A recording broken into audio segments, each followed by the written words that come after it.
ഇടുക്കി കട്ടപ്പനയിൽ നിക്ഷേപകനായ സാബുവിന്റെ ആത്മഹത്യയുമായി ബന്ധപ്പെട്ട വിഷയം നിയമസഭയിൽ അവതരിപ്പിക്കുമെന്ന് പ്രതിപക്ഷ നേതാവ് വി ഡി സതീശൻ. സാബു ആത്മഹത്യ ചെയ്തത് നിരന്തരമായുള്ള മാനസിക പീഡനം മൂലമാണെന്നും നീതി ലഭിക്കും വരെ കുടുംബത്തിനൊപ്പം നിലകൊള്ളുമെന്നും വി ഡി സതീശൻ പറഞ്ഞു.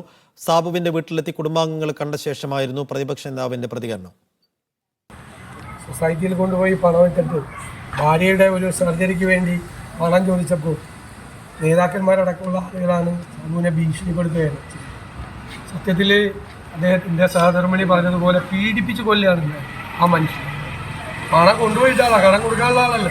പണം അവിടെ കൊണ്ടുപോയി ഇട്ടിട്ട് ഇവർ വേറെ വഴിക്ക് ആ പണം മുഴുവൻ നശിപ്പിച്ചിട്ട് പണം കൊടുക്കാൻ വയ്യാതായി കഴിഞ്ഞപ്പോൾ അയാളോട് എത്ര മോശമായിട്ട് ക്രൂരമായിട്ടാണ് പെരുമാറുന്നത്. എന്നിട്ട് ഇവർ യഥാർത്ഥത്തിൽ അതിൻ്റെ മുഴുവൻ തെളിവുകളുണ്ട്. എന്നിട്ട് ഈ മുൻ ഏരിയ സെക്രട്ടറി അടക്കമുള്ള ആളുകൾക്കെതിരായിട്ടൊരു കേസ് പോലും എടുത്തിട്ടില്ല. ഈ വിഷയം ഗൗരവമായി നിയമസഭയിൽ അവതരിപ്പിക്കും. ആ കുടുംബത്തിന് നീതി വാങ്ങിച്ചു കൊടുക്കുന്നതിന് വേണ്ടി എല്ലാ നിലപാടും തീർച്ചയായിട്ടും ഞങ്ങൾ സ്വീകരിക്കും. ഒരു സംശയം ആ കാര്യത്തിന് വേണ്ടിയില്ല. ആ കുടുംബത്തോടൊപ്പം നിൽക്കുക, ആ കുടുംബത്തിന് നീതി കിട്ടുന്നത് അവരോടൊപ്പം നിൽക്കും.